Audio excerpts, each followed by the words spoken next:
Hey everyone, welcome back. We're gonna head over to the shop and get them heads done up for Tony.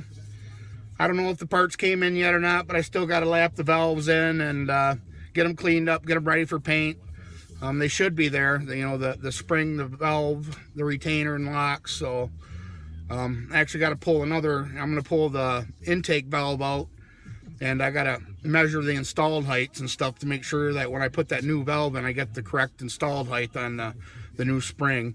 So, but I figured we'd do a quick video. I'll bring you guys along and see what we can get into today. See if that 53 Bel Air's there. See if you got that there this weekend. I didn't hear nothing from them, so I don't know if it's going to be there, or not. So, but we'll check it out. So hold tight. We're going to head over to the shop. All right. It's actually a pretty nice day out today, guys. It's already 55 degrees out and it's only 9 in the morning. I kind of wanted to see what kind of progress they made on the wife's store. They were supposed to have it tore down yesterday, so we'll do a little quick drive-by here and see what's going on with that.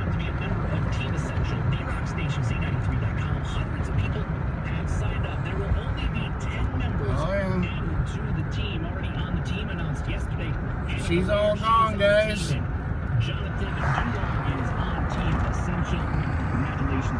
Yeah, that's your new store in the background there.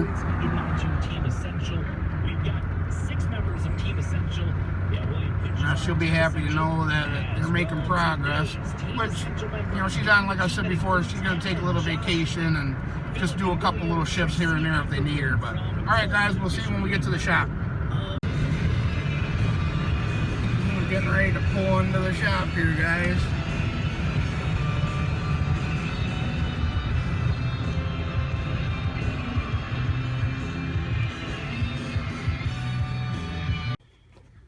Alright guys, we got one of the heads ripped down.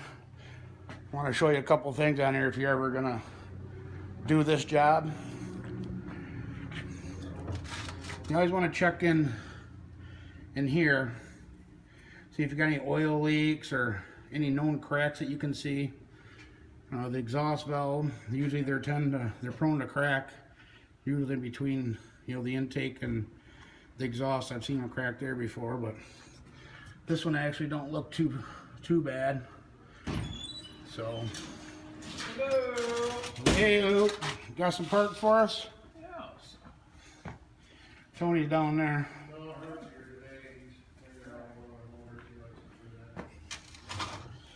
So, and another thing, you guys, what do you think of the old hot rod Lincoln?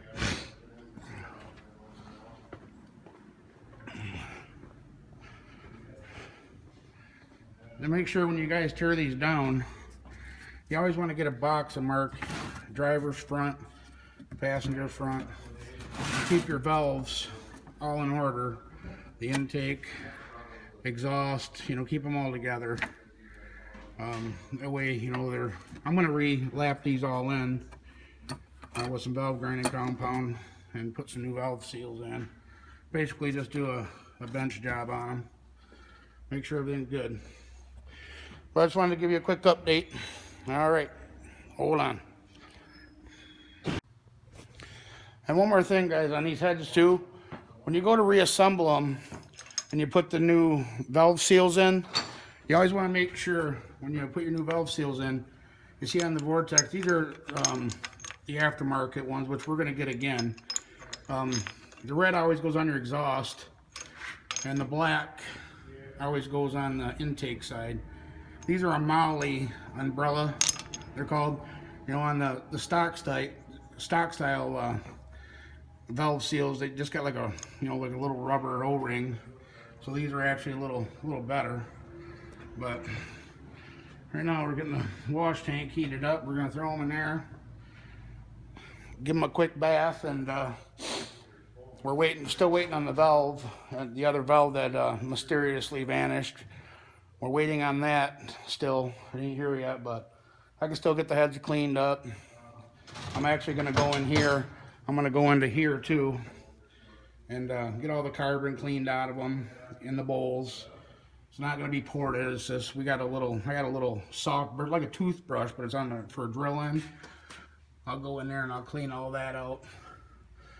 So then I'm going to run my straight edge to make sure they're all flat still. You take like a big contractor square, you can lay it across here and you know, lay it across this area here and make sure that your heads are all still square. So just another quick update. All right, guys, we'll catch you here in a few. All right.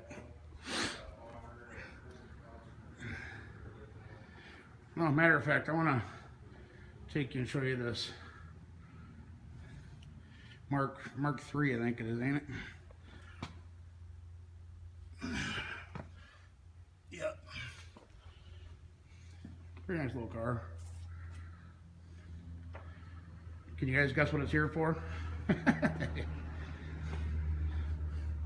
You guessed it. Tranny issues. There's the old Super Straight 6. And see, he gets a lot of these old, you know, muscle cars, old cars. Because around this area, he's number one when it comes to trans. I'm not saying it just because he's a friend of mine or, you know, or I'm a part of the shop. He really does. He does all the mud trucks, stuff like that, drag cars, stuff like that. People, you know, he's built a reputation to where people trust him with their high dollar muscle cars. We actually had a real Shelby or GT500 in here. We had a real Shelby in here, 60s vets. I mean, he's good. So if anybody in Michigan wants a performance transmission built, he's the man. All right, guys. All right, guys, wanted to show you, we're getting ready to clean up these valves here. When you go to clean these valves, you gotta be real careful not to get into the seat of the valve. Let me show you here. You see all this carbon buildup around the base of the valve. It's all right to clean that with a real light wire brush and some solvent. But what you don't want to do, you don't want to get down here on the seat of the valve. You never want to do that. That's what that valve grinding compound's for. So we got all the valves out, but yeah, you can see that's part of the reason why this truck ran like shit. You know, the fuel injection, when they had this, I don't know, when they put the heads and stuff on it, he supposedly had the computer messed with because he put a bigger throttle body on it and stuff like that. And you can see what happens when you do that if you don't get the tune right. She was burning.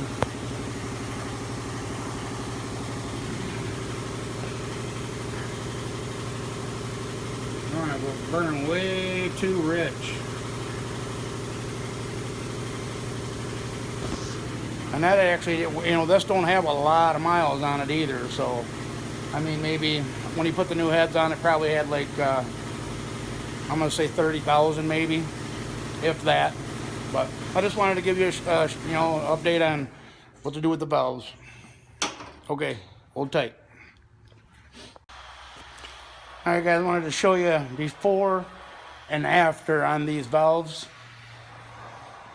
You guys already seen. Focus. Oh. Hold on here.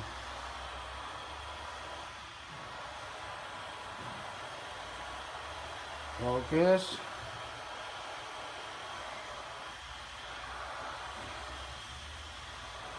Oh, dang it. There we go.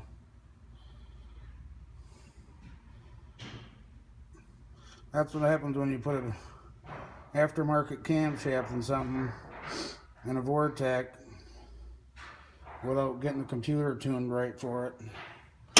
And then this is after we got it cleaned up. Like I said, you guys never want to get into the seats, but yeah, that's pretty bad.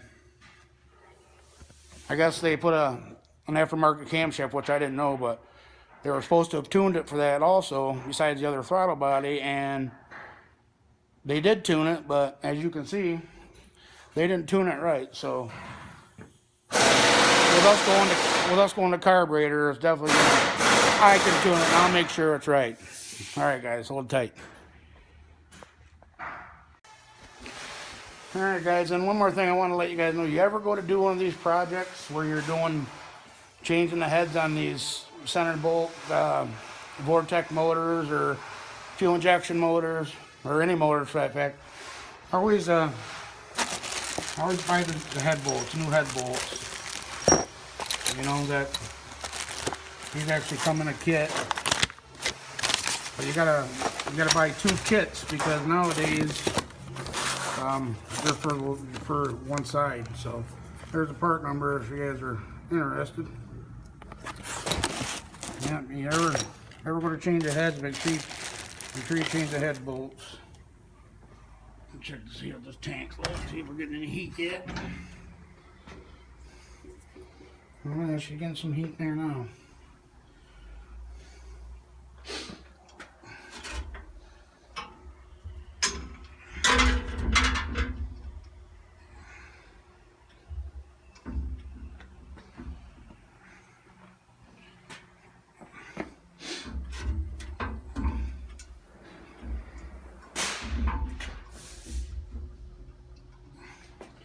It won't be long, I'll be ready to go.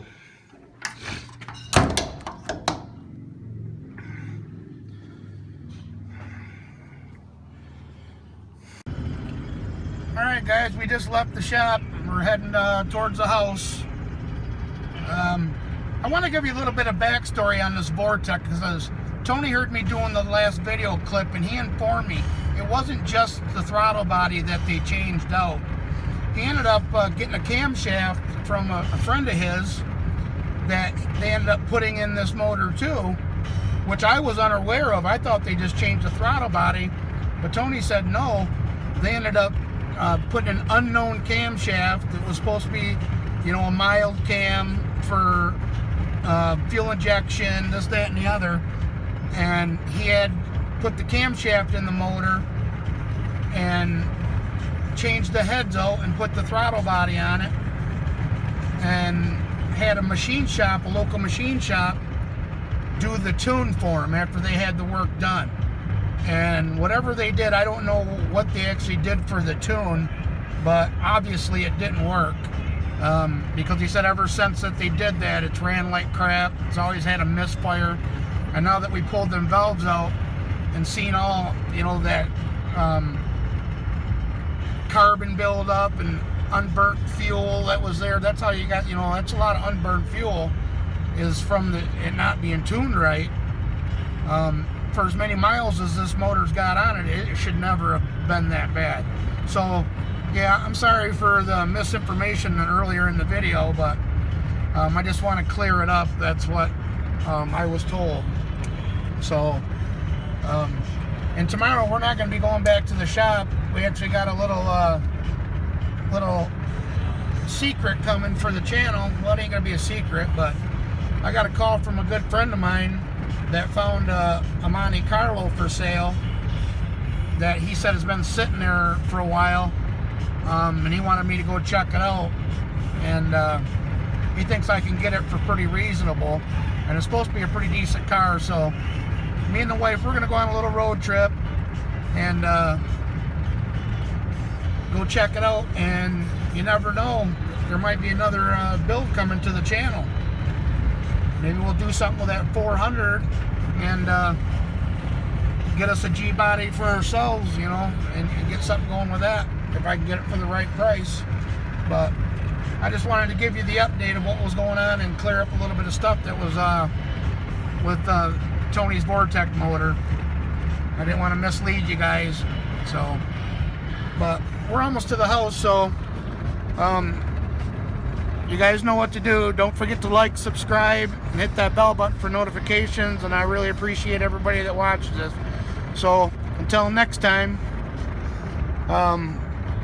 we'll catch you on the next one. All right, guys, take care.